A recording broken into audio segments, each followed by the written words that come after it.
বেয়াদবি এবং গুস্তাখি করে রেখেছে। মানুষ যখন শুনতো ওয়াহাবি, মানুষের ব্রেনে আসতো ইসলামের দুশমন। তাই তারা কি করলো? এই কথাটি আমি যেটি বয়ান করতেছি, আহলে হাদিসদের ইমাম সানাউল্লাহ আমৃতসরি নিজের কিতাব সিরাতে সানাইয়ার প্রথম খণ্ডের মধ্যে লিখতেছেন যে আমরা ইংরেজি হুকুমতের কাছে আহলে হাদিসদের কয়েকজন আলিম গেলাম, যাওয়ার পরে বললাম আমাদের নাম ওয়াহাবিটা চেঞ্জ করে আমাদেরকে একটা নতুন নাম দেন আহলে হাদিস। ইংরেজরা বলেছিল যাও আজ থেকে তোমাদের নাম ওয়াহাবি বাদ দিয়ে আহলে হাদিস দিয়ে দিলাম। বলে নাউজুবিল্লাহ। কে লিখতেছেন? তাদের ইমাম। তো যেই নাম ইংরেজ দিয়েছে ওই দল জান্নাতে যাবে না, যেই দল রাসূলুল্লাহ দিয়েছে ওই দল জান্নাতে যাবে। এই জোরে বলতে হবে সুবহানাল্লাহ। যার নাম ইংরেজ দিয়েছে ইংরেজের সাথে জাহান্নামে যাবে, আর যাদের নাম আহলে সুন্নাত ওয়াল জামাত, যার সৎ হচ্ছে সুন্নি জামাত, ওই জামাত জান্নাতে যাবে। এই নাম আর কি জান্নাতি বলে ঘোষণা মুহাম্মদ রাসূলুল্লাহ দিয়েছেন। জোরে বলুন সুবহানাল্লাহ। এখন তারা টানাটানি করে।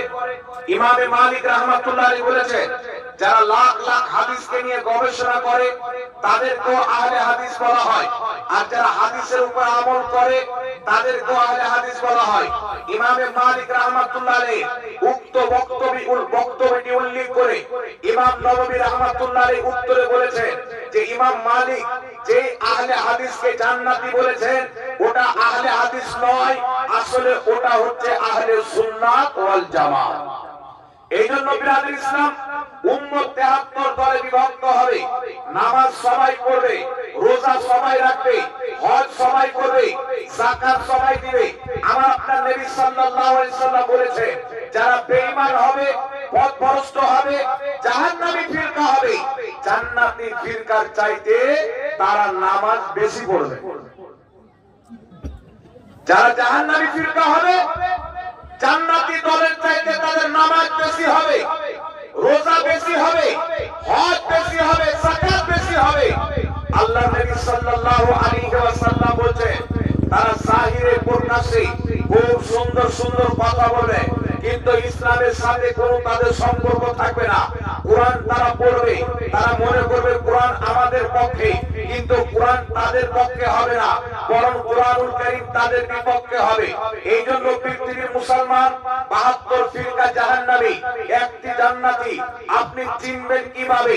মনে রাখবেন নামাজ পড়লে সে মুসলমান হবে না, রোজা রাখলে সে মুসলমান হবে না, হজ করলে সে মুসলমান হবে না, যাকাত দিলে সে মুসলমান হবে না। যার অন্তরে মুহাম্মদ রাসূলুল্লাহ সচ্চা পাক্কা মহব্বত থাকবে, রাসূল সম্পর্কে যার আকীদা ঠিক থাকবে, ওই দলটি হবে জান্নাতি। আর একটু জোরে হবে না সুবহানাল্লাহ। নামাজি যদি জান্নাত হয়ে যেত, ইবলিস 6 কোটি বছর আল্লাহকে সাজদা করেছিল, আদমকে সম্মান করেনি, ইবলিসের সাজদা তাকে জান্নাতি বানাইতে পারেনি। ইবলিস 1000 বছর আল্লাহর ইবাদত করেছিল, 6 কোটি বছর তার ইবাদত তাকে বাঁচাইতে পারলো না। ফেরেশতাদেরকে 1000 বছর পড়িয়েছিল, তার পড়ানো বাঁচাতে পারলো না। আল্লাহ তাকে অনেক বিদ্যা ইলম দান করেছিল, যেই ইলম নিয়ে ফেরেশতাদের শিক্ষকতা করত, সেই জ্ঞান ইলম তাকে বাঁচাতে পারলো না। 1000 বছর আল্লাহর আরশের তাওয়াফ করেছিল, সেই তাওয়াফ তাকে বাঁচাতে পারলো না। তাকে কে বাঁচাতো? যদি আদমের সম্মান করত, সেই সম্মান তাকে বাঁচিয়ে নিত। এই কারণে মুসলমান নামাজের কারণে, রোজার কারণে, হজ যাকাতের কারণে দেখে কাউকে মুসলমান বলা যাবে না।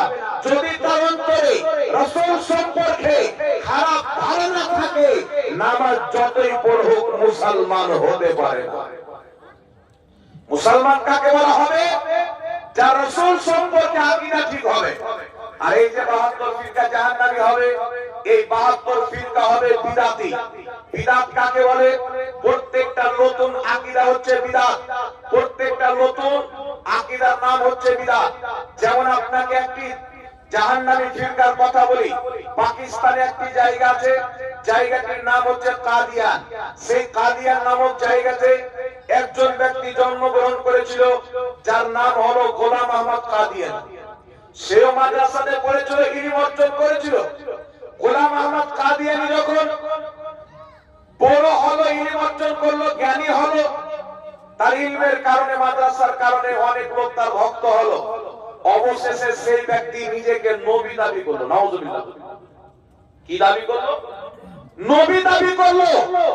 সেই ব্যক্তি যখন নিজেকে নবী দাবি করলো, আলা হযরত ইমাম আহলে সুন্নাত মুজাদ্দিদে দ্বীন ও মিল্লাত সেই ব্যক্তির উপরে কুফরির ফতোয়া দিলেন এবং তার মান্যকারী যারা তাকে নবী বলে মানবে তারাও কাফির হবে।